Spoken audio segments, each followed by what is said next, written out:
Few who witnessed the rise of social media could have predicted the billion-dollar industry it would eventually become. What started as a convenient way to connect with others has now amassed worldwide influence. From news to entertainment, from information to relationships, the only obstacle separating one from this addictive world of opportunity is desire. But what happens when this world exists not as a distraction, but rather a lifestyle? Where there are influencers, there are the influenced, and the results of lives broadcasted and consumed online are often volatile and in some cases, dangerous. Everything comes with a price, and for every life that's made in the world of social media, another is destroyed. As a result, a new genre of entertainment has been birthed. A simple search returns countless results of researched video essays detailing not only the rise of these personalities, but also of their fall, leaving the question, how? How could something as simple as entertaining an audience so frequently spiral out of control? Buckle the fuck up, because you're never going to see a video like this again.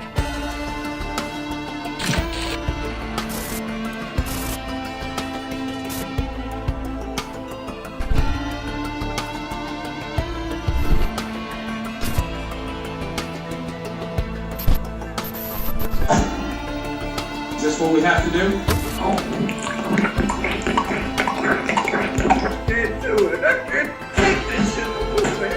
YouTube personality called Chris Chan has just been arrested in Virginia on, of all things, incest charges. Authorities say Chan was having sex with his 79-year-old mother who has dementia.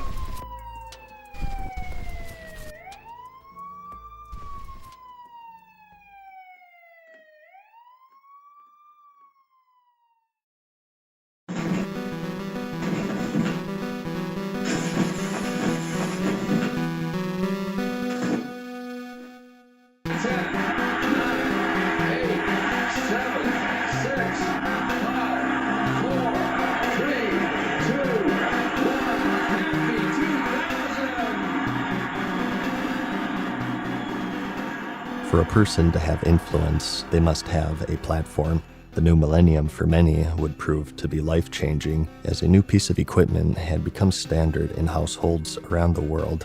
The personal computer. From Dewey Decimals to search engines, from Encyclopedia Britannica to online archives, and from TV guides to video libraries, any delivery method of information or media were making their transition from physical to digital. The impact it had on our lives was and remains to be profound, but what was perhaps even more dramatic was its effect on how we engage with each other, as a new genre of media made possible only through the online digital world was being developed for the first time. Though there were many, one would quickly gain worldwide adoption. Founded in 2003, MySpace is often credited as one of the most influential social media websites ever created.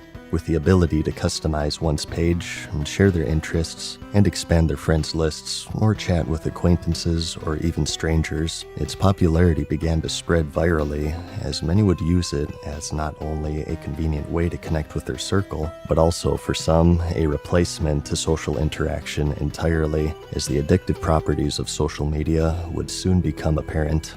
As time would show, this addiction wasn't based around a specific website, but rather a desire, as MySpace would eventually make way for many other such similar social media websites, one of the earliest being YouTube.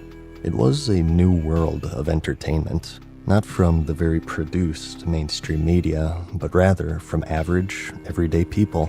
In its inception, it was to be a dating website, its design being a more interactive form of MySpace, where users would upload videos describing themselves and their interests, and create custom pages for potential love interests, and the website as a whole focused more on the social rather than the media. However, it would gain little headway in this design, even though they went to desperate measures, such as offering to pay women to set up pages to sustain the overwhelmingly male demographic. The website would see little success. As history would show, this would not be the fate of YouTube, and its primary designation changed when people started using it for their own means. Many sought not companionship, but rather exposure. Making an impression in the entertainment industry is no easy feat. The rarest commodity isn't talent, but rather opportunity, and perhaps the most useful skill of all is the ability to network. As shortly after the lifestyle was pioneered, it was soon followed by oversaturation. As a result, for every one person who finds success, regardless if they have the appeal or not, there are thousands more who are waiting for opportunities that will never come. 3 years of streaming full time, I had a lot of good times, but at the end of the day, bro, it's like some people just don't make it, bro. Some people just don't make it. As difficult as it was and remains to be, the world of social media has opened up opportunities that for many were previously impossible to obtain, as talent could now be wielded in tandem with personality. Those lacking connections now relied upon the free market and word of mouth, and the origins of many artists today can be traced back to YouTube or other such similar websites. Being a free, independent, and unregulated market, the hurdles typical of the entertainment industry were almost entirely absent. No longer was there a need for agents, PR firms, nor even any experience, and many would establish their own multi-million-dollar brands with nothing but a computer, a camera, and a desire to entertain. As the website grew in popularity, so too did its capability for monetization. Where there's viewership, there's profit to be made, and some who had already grown a sizable audience recognized this, and so marks the rise of the influencer, as they were beginning to be called. The website and its audience embraced this newfound form of, oftentimes, campy entertainment, going as far as to brand the tagline, "Broadcast yourself." In essence, a much more relatable form of entertainment created by what seemed to be much more approachable entertainers. This relatability stems from how these platforms are defined: social media. By their very definition, these channels are often deeply rooted in building communities and establishing a relationship between creator and viewer, far more personal than that of the classical celebrity and their fans. It filled a niche that mainstream media could not, and it's a trait that nearly all social media platforms share. This idea would be explored even further in 2007 when an entrepreneur by the name of Justin Kan would take the idea of broadcasting yourself to the next level. Whereas YouTube offered a glimpse into the life of another, he would offer his life itself with the creation of Justin TV, a website that initially hosted just one single channel, his own, in which he would stream in real time his every waking and even sleeping moments. Whether it was hanging out with his friends, attending business meetings, or even dating, he would capture it all using a camera attached to a baseball cap and a makeshift backpack to hold a laptop using cell phone data to broadcast it to the world, pioneering a genre of entertainment that today countless have built their lives on. The bridge between viewer and entertainer had been developed even further than that of YouTube, as one could now live vicariously through the life of the other in this Truman Show-like adaptation. There lay a certain charm in the mundanity of it all, and much like YouTube, it wouldn't be long until the website gained viral popularity. Many new channels would be added to support the growing viewer base, and the website would eventually evolve into the giant known today as Twitch.tv. Though it now has a more corporate feel due to its sheer size, this independent, amateur genre of entertainment remains to be one of the core pillars that today influencers use to grow their communities. As the methodology of obtaining internet popularity has evolved, so too have the websites facilitating it, and whether it be produced, edited videos, or a periscope into another's life, today, YouTube and Twitch are just two of many social media platforms used to garner fan bases. But in the process, something has happened. As these influencers find the success they've been chasing, so too have they found danger. Communities have formed over the years, many with great success, but But what happens when this relationship between viewer and personality is misinterpreted, and how is it abused by those looking to prey upon it?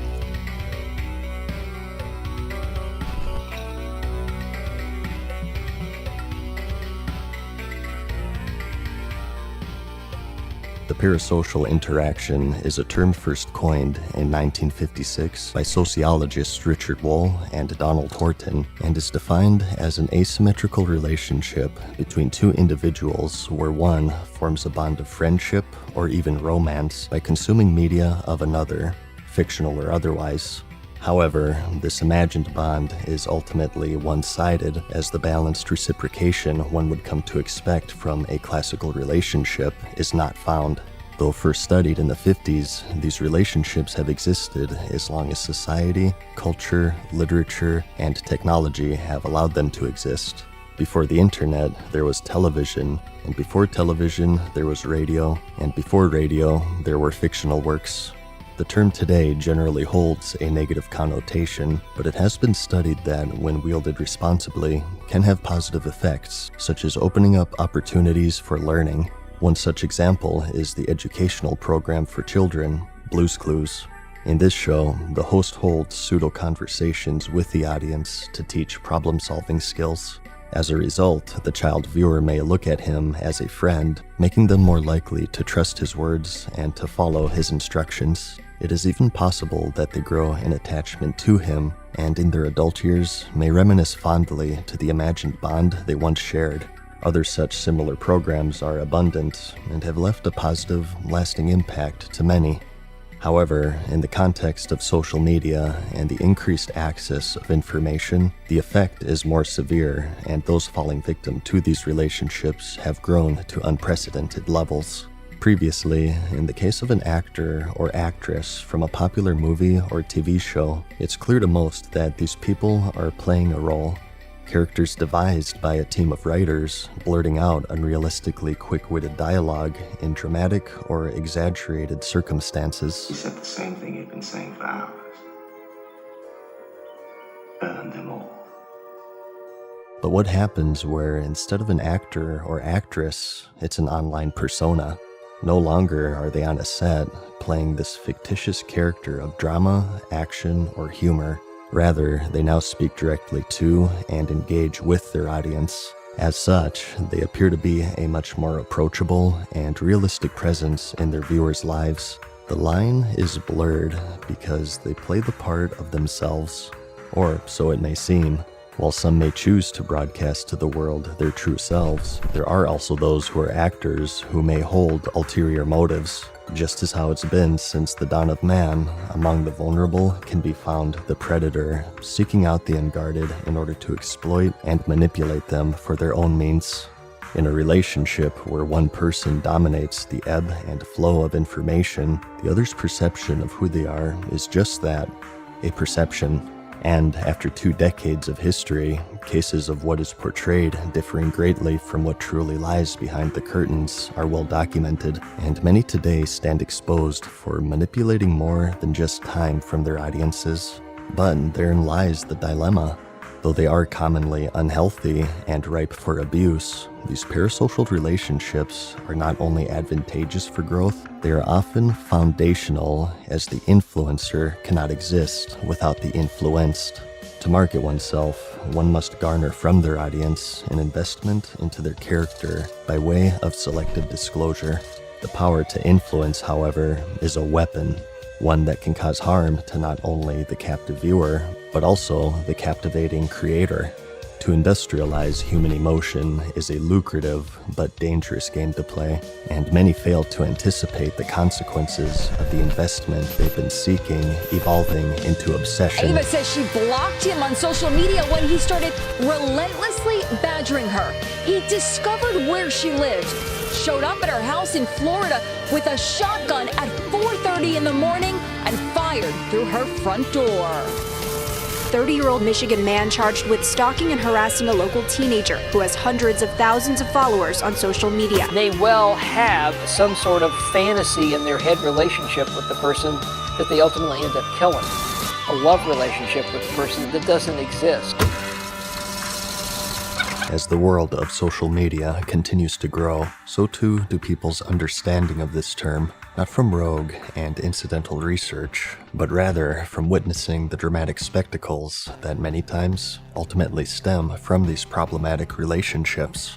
To socialize and communicate with others is as crucial to a human as food and water are for our survival. And for as long as we've known ourselves, we've engaged socially with each other in very traditional ways. Conversing with another face-to-face and having them physically present has been studied for decades in effectively nurturing meaningful relationships and maintaining emotional health. And for many, the pandemic of 2020 and the resulting lockdowns and isolation and increased instances of depression and anxiety served as a grim reminder of how integral these real social circles are to our lives. However, technology has advanced at a pace faster than anticipated, and we now live in a unique era where upon failing in developing these real relationships, the void created in the wake of emotional needs unsatisfied through flesh and blood are replaced with those of a shallow and asymmetrical nature. Most viewers within a community are as restrained as can be and understand that the relationship between viewer and entertainer is just that, entertainment. However, for every 1,000 of these viewers, there is one who has crafted an illusion of sorts. I am the special one, they think to themselves. When they're speaking to me. As a result, they may be unaware or uncaring of the boundaries separating them from their imagined friend or lover and become increasingly desperate for the reciprocation they so crave and engaging in obsessive or even aggressive and violent behavior. As such, marketing oneself to the online world is a decision that isn't to be made lightly, as success holds an inherent danger where the more popular a person becomes, the more at risk they are of attracting more than just a casual interest from a supportive audience.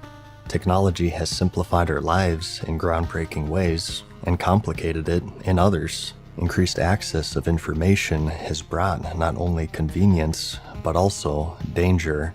And the value of privacy is becoming more apparent, a commodity that's increasingly coveted or, conversely, willingly traded away in exchange for investment, whether it be as simple as the sound of their voice or sharing their opinion on a recent event, or as intimate as sharing personal details of their lives. Many know more about their favorite online personality than they know of their own family members, as due to the cumulative nature of social media, it's only a matter of time before the blueprint of who a person is compiled and available for consumption. Sonic the Hedgehog is running wildly in the Chandler household this weekend. 12-year-old Kristen Chandler of Charlottesville was the winner in a video game shopping spree.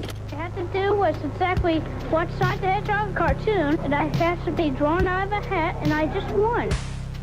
The Henrico Police Department has arrested a Ruckersville resident. Christine Chandler has been charged with engaging in sex crimes against a family member.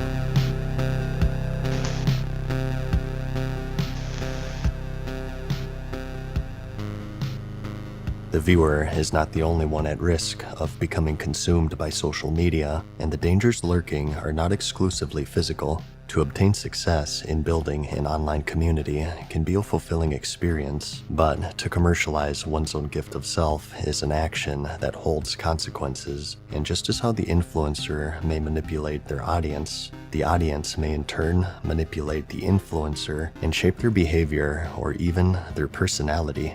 To understand how, we must first study how we craft our social identities. Every person is in a constant state of change. Who we are and what we are to become is influenced by our self-image, a mental picture of ourselves defined not only from our own aspirations, but also in part by those around us.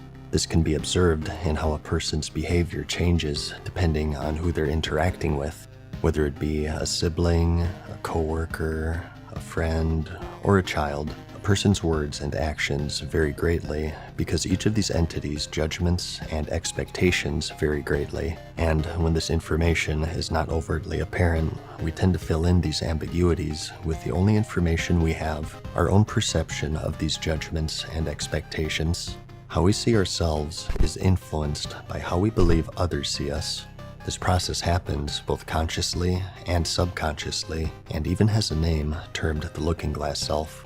Though it was first defined in 1902, it's believed to play a substantial role in how we've shaped our social identities for as long as society has existed, using those around us as a mirror of sorts for our character, providing guidance in shaping our personalities in order to fill the roles we believe we are expected to fill. However, this process has been complicated by the meteoric rise of the digital world, putting into question our own identities and how they are crafted.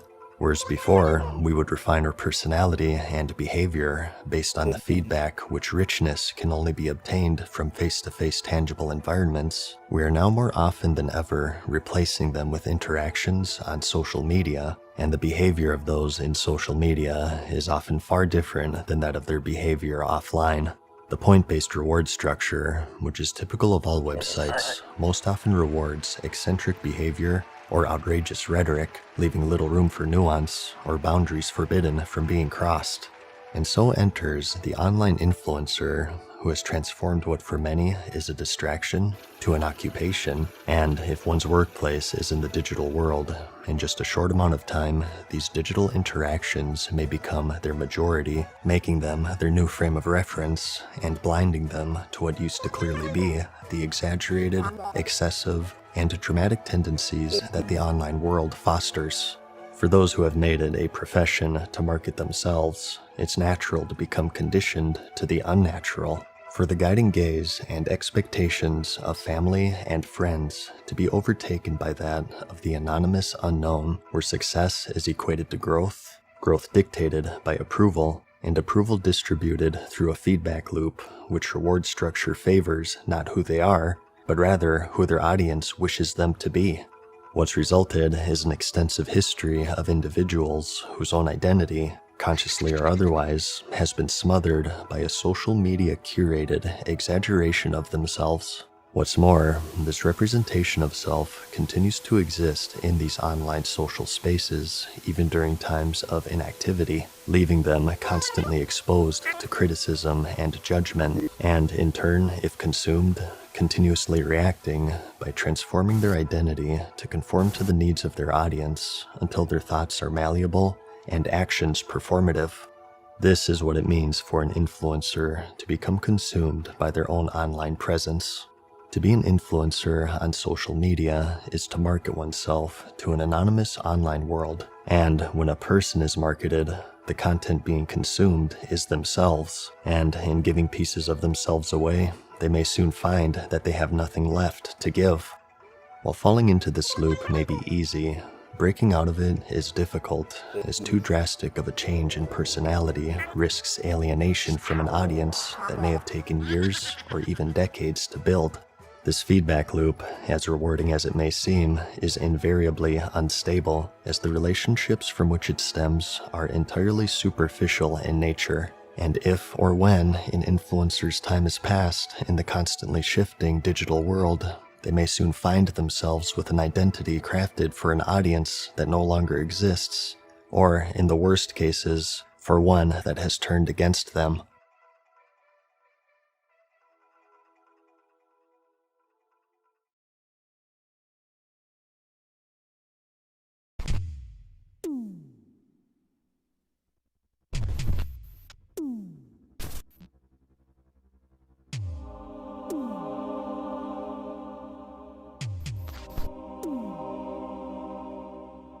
From 1692 to 1693, a small village of Puritan settlers would be overcome with paranoia and misguided religious zealotry. After suffering pestilence and disease, and an absence of a clear reason for their misfortune, they created their own. They had fallen victim to foul curses and witchcraft. English Protestants called Puritans believed that the devil operated through human agents, called witches, in order to wreak havoc on the God-fearing innocent. Those who refused to conform were not treated kindly.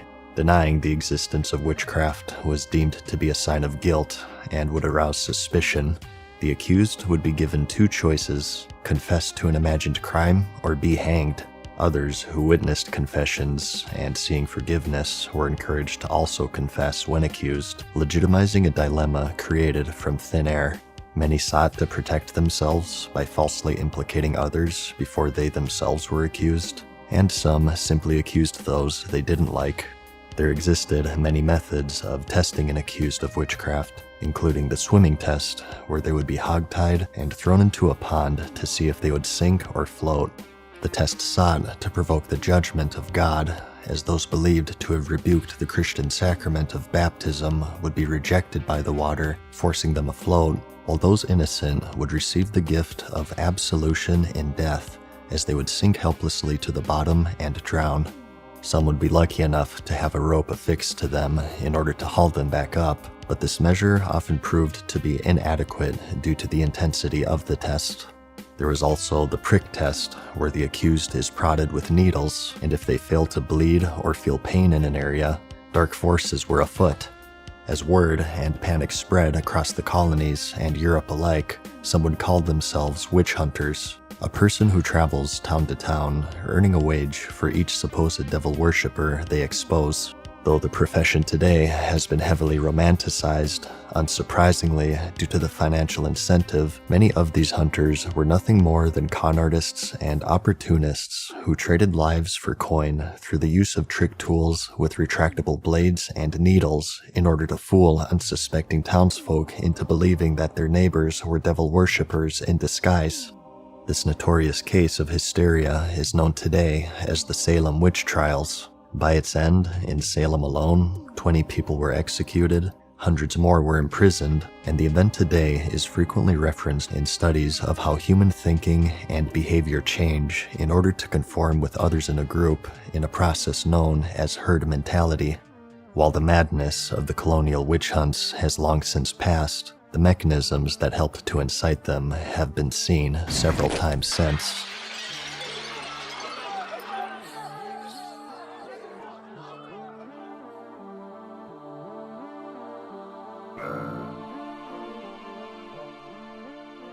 Herd mentality is a form of social pressure, and the behavior of its members is influenced in part by de-individuation, the loss of a sense of identity in a group setting. Human behavior is heavily guided by personal responsibility and consequence. While under the watchful eye, we tend to behave more altruistically and exhibit less antisocial behavior. This is such a powerful force that even pictures of eyes are enough to make someone more likely to conform to social norms in a phenomenon referred to as the watching eye effect. While in a herd, judgment is shifted away from the individuals that the group is composed of to the group itself, minimizing concerns regarding evaluation by others, and in turn, skewing and weakening control over behavior that would otherwise cause guilt, shame, or fear. And as a result, the group becomes guided not by rationality, but rather emotion. It's an influence that everyone experiences, and whether it's positive or destructive depends on the circumstances. The eager fanaticism of a football crowd and the occasional riot afterwards are both examples of herd mentality influencing human behavior. So the question now becomes, what is the effect in the world of social media where names are replaced by pseudonyms, faces by avatars, distance measured in kilometers, and everyone is given the ability to join any group from anywhere in the world? The answer is de-individuation on a global scale, with the same blinding lust for repentance, no matter the cost. In the most extreme cases, situations have been created where one is pitted against tens of thousands, and an influencer who at one point held a supportive community sharing words of encouragement now witnessed them encouraging their destruction. Such was the case of Glory and Gold, an elderly RuneScape streamer who, because he looked similar to another man who was convicted of pedophilia, found himself in the sights of an online hate mob after he was misidentified in a web series. Even though rudimentary research would disprove the reckless claim within minutes, this did little to stop the weaponized herd from harassing him for crimes that was later revealed he had no part of. Or the case of Hana Kimura, a professional wrestler whom during the filming of a reality TV show would take her own life after becoming the victim of cyberbullying for having an argument with a fellow cast member. Some went to such extreme lengths that arrests were made, and when asked how they could harass someone in such a way, One defendant simply responded that many others were posting hateful messages and that he was simply following along. Or the case of Etika, a Nintendo-based content creator who in 2019 lost his battle with mental health after being relentlessly harassed by his own community and onlookers after he started behaving erratically. His parting wishes were that his story would help make social media a better place.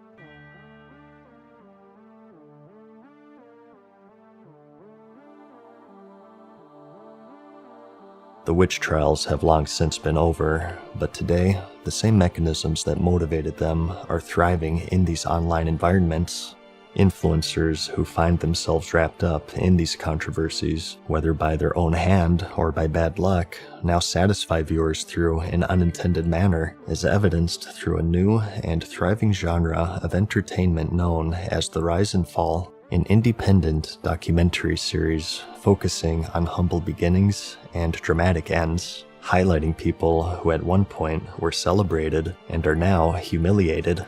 Such a series portrays the fragility of the relationship between the influencer and their audience and serves as a warning to others that although words and actions are broadcast into the online world, they may very well have repercussions that invade their everyday lives. Just as how they're much more approachable personally, so too are they physically, as the protected, comfortable lifestyle of the classical celebrity they're often compared to is something they rarely share. Private information, such as real names and addresses, are becoming increasingly difficult to keep private. Laws against stalking remain vague and challenging to enforce, involving restraining orders, which ultimately amount to nothing more than pieces of paper. And due to the relatively recent rise of the influencer, law enforcement have struggled in properly adapting to the many newfound forms of harassment, perhaps the most extreme of which being swatting. The act of calling police local to a person's location and falsifying a dangerous situation in order to send armed officers after them. And at this point, lives have already been claimed by this form of online harassment. Put your hands up! Put your hands up! Get on the ground! Get on the ground now! Get on the ground! Put your hands behind your back! In some cases, some may even spawn their own dedicated microcosms, referring to them as lolcows, human piñatas of sorts whose entertainment value is likened to that of an ongoing train wreck, where, through their own actions or otherwise, can be regularly milked to the amusement of their spectators. Every deed, misdeed, action, or inaction is meticulously cataloged by dedicated groups of internet culture historians, a collective of people who craft biographies of lives made and destroyed in the chaos of the digital jungle. Ultimately, we're all the architects of our own successes and also that of our destruction. To market oneself is a willing choice. Both its positive and negative consequences must be prepared for, because as unforgiving as it may seem, when under the scrutiny of watchful eyes, there lies little room for error. It's a simple truth that humans are flawed creatures, and social media devours flawed creatures in brutal fashion, eager to make even the most vulnerable the target of an unrelenting campaign of harassment. Even still, no matter how hostile a situation becomes, either due to a financial or perhaps an emotional reliance, many of these influencers seem to be unable to walk away from their once captivating online presence, now turned tumultuous. As such, perhaps a skill as important as being able to build an online presence is the ability to detach from it, as if one fails to do so, they may run the risk of joining the many who have become prisoners of their own making. Forfeiting oneself to the scrutiny of hundreds, thousands, or even millions of people is a stress that transforms some and breaks others, as over the years, spectators have witnessed a pattern of mental health declining at a rate inversely proportional to growth.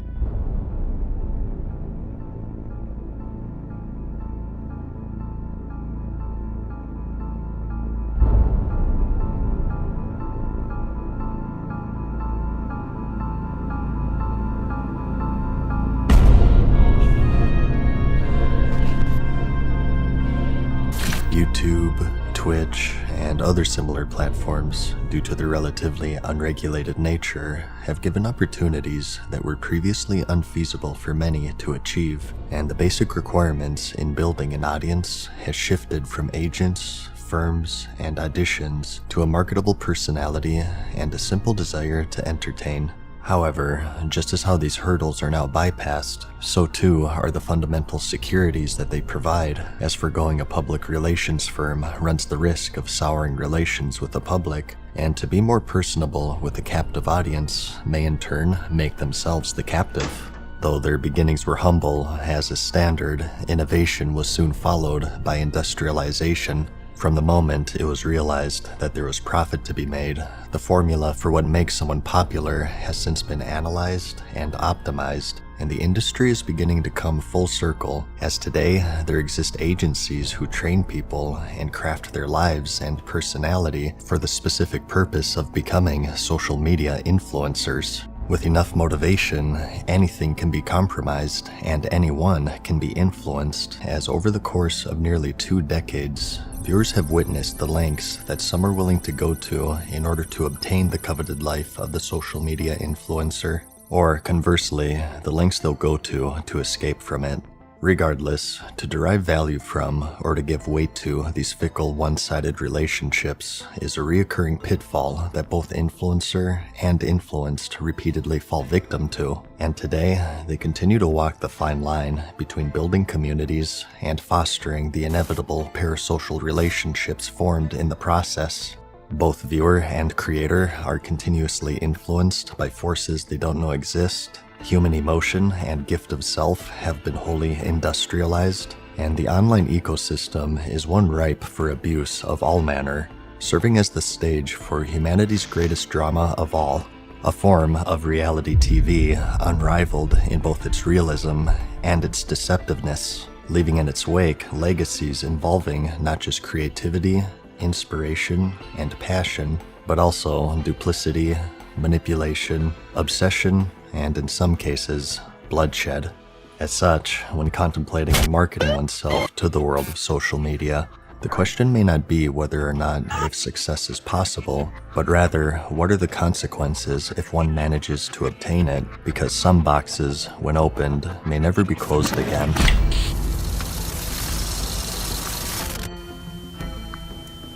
Friends will tell you they love Facebook because they can stay connected. But are some people taking it to the extreme? I'm fucking tired of all of this!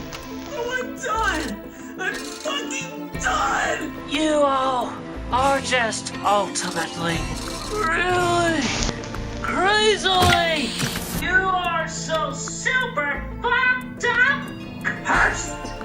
I'd like to add a word about safety, though. The internet is not a regulated environment. But last summer, our family sends one of those followers showed up at the family's Florida home with a gun. Somebody had attempted to breach the door with, I presume, a shotgun. People are in a fantasy world. It feels good for them. He started staring through my letterbox, and his letterbox would slowly close as his eyes disappeared, and he'd follow me to shops. He threatened to kill me. There are anti-stalking laws on the books in all 50 states, and the challenge is, how do you enforce the requirement to stay away? The suspect reportedly knocked on the front door asking to meet the teen. He also messaged the victim's family members saying he would take their son. But when police arrived, they don't find the alleged caller, Tyler Barris. He was 1,300 miles away in Los Angeles, allegedly playing a prank. One officer, fearing Finch was reaching for a gun, opens fire, killing him.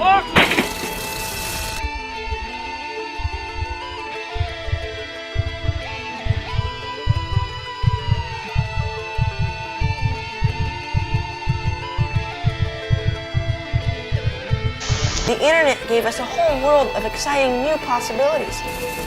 So I guess this is a story of how it changed our lives. Maybe it will yours too.